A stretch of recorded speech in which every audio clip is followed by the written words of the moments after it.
It's been a good week, and I've appreciated and enjoyed the way the guys have prepared this week. And we need to have a good week of preparation going up against a really good Northwestern team. But I like how the week's been going so far, and we got to finish it out.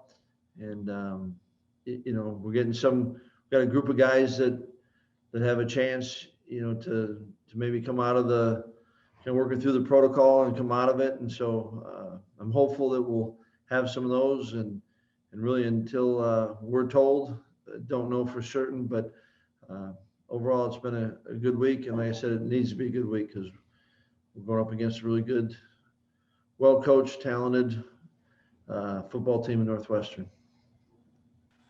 Start with Colton.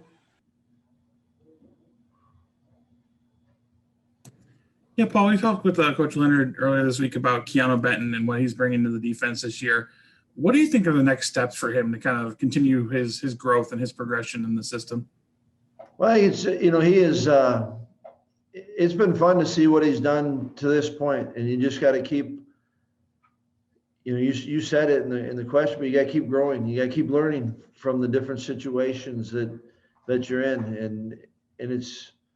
There's so many different ways, learning how to continue to prepare better during the week, learning how to play, different types of against different types of offenses and different types of schemes, and learning how to, continue to work on trusting himself. But I think that he is really a good football player for us, and I think he's getting a sense of that, and there's, I think, genuine confidence that's being built. And so it's, we're sure glad we got him.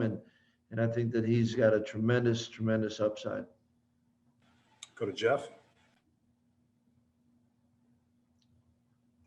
Yeah, Paul, before the season started, we talked about who would fill in the void of Cephas and AJ Taylor in terms of taking advantage of opportunities. Jake Ferguson, how has he done in these first two games? His numbers are up. Is that just taking advantage of those more chances, or is he a better football player today than he was at the end of last year? I would say it's probably both, Jeff. He certainly, I thought he had a great offseason and was very purposeful in his approach and in his work. And then I think there's also something to be said for he's been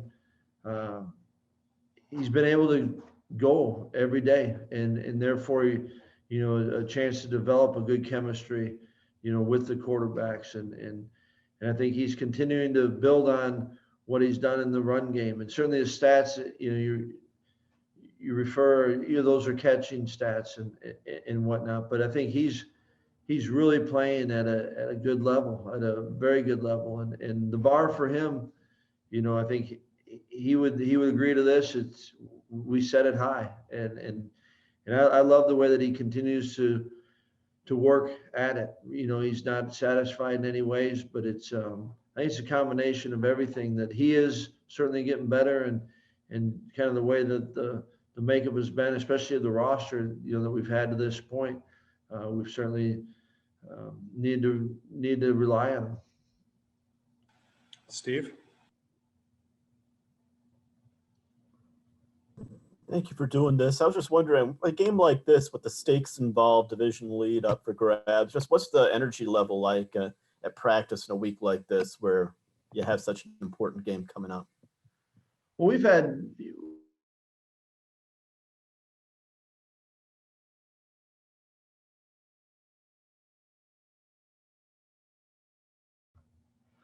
all right, we good? The energy this week has been good, and I've liked that from this team. This group likes to play football, and they like being around each other. And every game is big, and this is a big one because it's the one we get to play. It's obviously against a very good football team. We know they're undefeated, and we know they're leading the West, and all those things. But you guys have all heard me talk about it, and it is what's most important is, and all that matters is being in the moment. And you sure as heck shouldn't need that reminder in a year like we've had this year. We've had games taken away. And so I think that's one of the reasons why, this group has had good energy each week, because they know and appreciate that this isn't a guarantee. It's not a given. But I've loved love being around this group, and I've liked and appreciated the way they've worked this week. But I've liked it really from the get-go. Josh Schaefer. Paul, would there be a year like this year where Northwestern's particularly good across the conference, or other years where maybe they aren't playing as well across the conference? They're kind of a tough out for you guys every year. Why do you think that is? Like, what are they like as a program, and how do they sort of play that makes them such a tough team to beat every year? I think they're always, been fortunate to be here for a number of years, and they've always been a good football team. And I think they're really well coached, and I think they got really good players. And they're a team. I don't care if you're talking about their offense, our defense, their defense, special teams. They're not going to give you anything. You've got to go earn it all. And it comes down to executing, and it takes 11 guys on each play to do that. And I think that's what makes them a team that's fun to play, because you have to be on. And the moments in the games and the times when we've been on, it's we've had a good chance at it. And when you're not, and when you don't play good football, then it makes it a lot harder. Zach Heilprin. Hey, Paul, is Garrett Rand among those guys that have a chance of being back on Saturday? He is. Back to Jeff. Yeah, Paul, you said year after year how much you respect Hankwitz, and I know you only coached with him for 2 years, but if you can remember back then, did you guys ever pick each other's brains in practice during game prep about, what you saw he did defensively, what he saw you did offensively? You're right. I do have a ton of respect for Hank, and a lot of it is being around him. But when I was with him for 2 years, but you also follow him and you see what he does. But there's when you got a chance, I was absolutely gonna talk football with him. I think he loves the game and loves coaching, and there's always things that I could learn and pick up from him.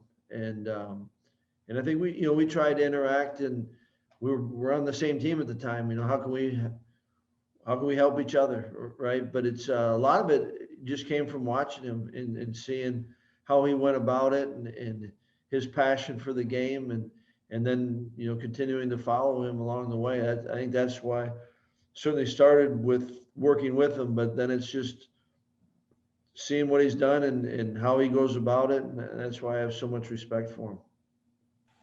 Jake Kosarowski.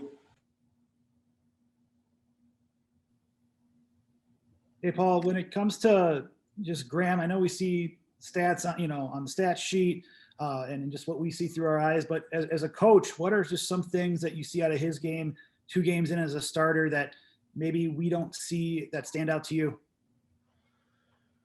That's a good question, a fair question. It's he'll work, and I think what drives him, obviously he wants to be as good as he can be, but I believe he wants to be as good as he can be for this team, and that part is genuine, and so I think those are the things that maybe you don't see when just turning on the TV and watching him play. He'll put the time in, and I think a big driving force for him is how can he best help this team right now. And another thing that I've been impressed with is I like the way that he continues to grow and learn and open to learning, and I think he approaches the game with a kind of an open mind and yet has a good poise to him and sees things well. But biggest thing is, I think what drives him is he wants to do all he can for this team. All right, wrap things up with one more from Colton. Paul, we saw Mascalunas get dinged up late in the Michigan game. If he wasn't able to go on Saturday, I know it's a later in the week decision, but who are some of the inside linebackers that might make up that second group? You know, Tate Grass has been he's been getting a lot of reps with us, and Malik Reed is a freshman that's also been getting reps if Mikey can't go.